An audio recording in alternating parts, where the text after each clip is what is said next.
I went through Louisville's schedule last night for my newsletter, and I ended up making selections for how I think this season is going to go, and in terms of wins and losses. And I reserve the right to at least put out there that obviously this is more of a range than necessarily a prediction of exactly who they're going to win and lose to. So this is a prediction of exactly who they're going to win lose to. Yes, that's what my that's what my newsletter was last night. I mentioned a few games that I think they're going to lose, but I also think that as the season progresses, as you often hear coaches talk about, my game feel could change, and I may feel more confident about one game and less confident about another.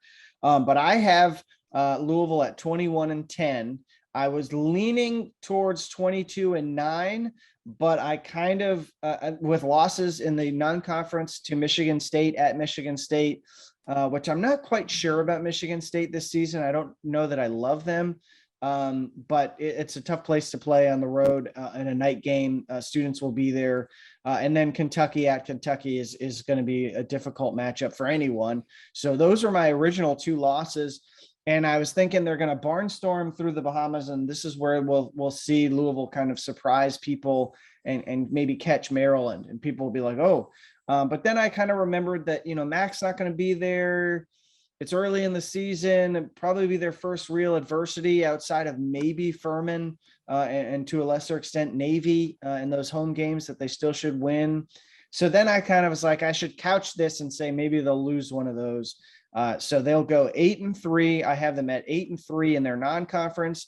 And then I have them at 13-7 in the league, losing mostly road games. And I think the teams who give them the most trouble will be the teams that are lengthier, athletic teams with really athletic guards. Florida State, I know that's like listening to every podcast ever on repeat for Louisville basketball, but I think Florida State's going to be a tough one again for Louisville this season with Matthew Cleveland and Worley and some of their young guys they have who are big guards. And then obviously they just trot out 6'10" dudes across the board who are all Florida State will be the only team that can match Louisville's depth that they'll play all year. Yeah, they're gonna play a ton of guys. And then I think UNC will be a problem if Caleb Love is a little bit more efficient this season. I think they'll be really difficult for Louisville, and Duke obviously is going to be difficult for everyone to play against. And then a team like Syracuse, I think, is not as athletic as they have been in the past, but they can hit jumpers, and that's Louisville's trying to keep you from getting into the lane and creating off the bounce and scoring easy 2-pointers. But Syracuse is a team that could get hot from three and cause them problems. So maybe that's an interesting matchup to me. But I do think they get Virginia. I think they split with Virginia this year. I'm not sold on Virginia. I know that's like a death knell for anyone making preseason predictions. It really is. It really is. And then after that, I'm sure there's going to be a game in there somewhere where they maybe don't show up and they lose to like NC State or Clemson or a team like that is kind of middle of the pack in the ACC. But that's kind of where I see them. You could talk me into 22-9 or even 23-8. You could talk me into 20-11 or 19-12.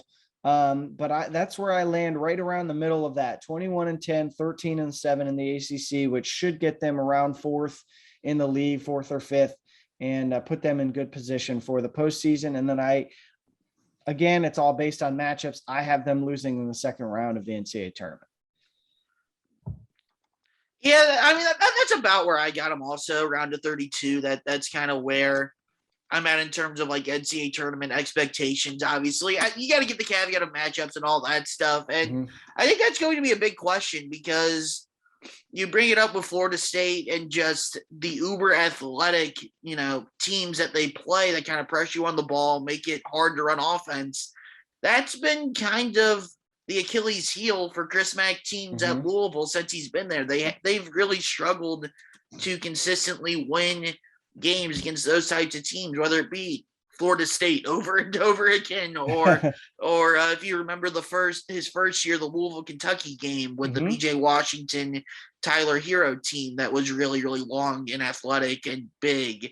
The Texas Tech game, the year that the Jordan Nwora year, where Louisville was ranked number 1 in the country.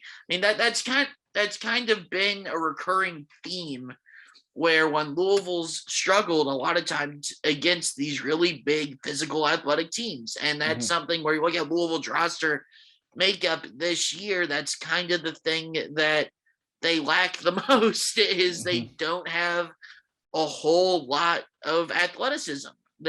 And that's something that could be an issue again when you look on paper when they play the Florida States and the Kentuckys of the world. But just looking at, the schedule, I do agree with you. I think the Bahamas will be when the first loss comes. Maryland's a really, really good team this year. They're going to take steps forward under Mark Turgeon. I think that could be the one that I think would be their first loss. Then obviously at Michigan State has a lot of question marks. I can't remember a year with Tom Izzo at the helm where I've just felt so iffy about Michigan State. But what about last year? I mean, like last year they were terrible, obviously. But going into the year, we thought they were going to be a lot better than they were. That's fair. But just preseason expectations being questionable about Michigan State's not something that we're used to saying. But in the Breslin Center, that's such a tough place to play. You gotta just default to the home team winning. I feel like in that game, and just look at the KenPom screen for Louisville. He only has Louisville losing road games. Yep. It's really interesting. He has Louisville, I believe, going undefeated at home this year. Yeah. Which includes a game against Duke. I mean, that's interesting. Yeah, it's very interesting. He has them going 19-11. Obviously, you said 20 and 20 and 21 and 10. He doesn't have the second right. Bahamas game in the that's always confusing me. So I'm thinking around 20, 21, 22 wins as well.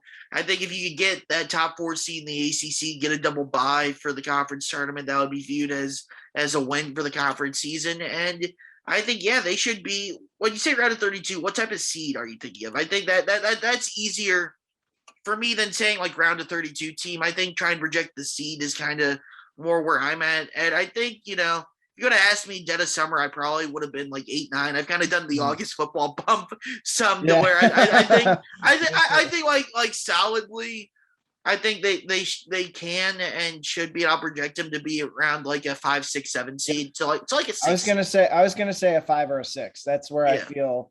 And again, this is not there's a range, as you said. There's a range to this.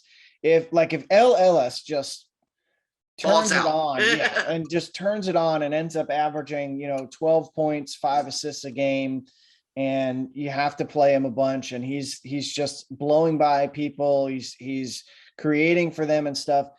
I mean, there's a possibility that they go like 24-7 or something like that, and they win 15 games in the ACC.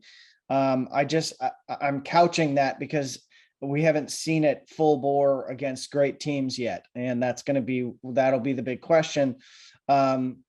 So there are a lot of winnable games in the ACC. There are, it's not a great league this year. It's really not. It's a pretty open league, and I see people. Again, he's a good player. But Buddy Boeheim really in everyone's top 20 best players in college basketball? Really? He literally does one thing, and he does it very well, but he also takes a lot of threes. They're going to shoot a ton of threes, and they're not going to defend anyone. Jim Boeheim has already basically said our team defensively has some weaknesses, and he's going to tell you the truth. He's always brutally honest about his team. And so I think Syracuse is a team that you would think will get into the tournament, but I'm not sure. They'll be on the bubble, I'm sure. It's not going to be convincingly. NC State is going to be a bubble team. Notre Dame, I'm not entirely sure why everyone is so high on a team that's returning all of its players from a team that was bad.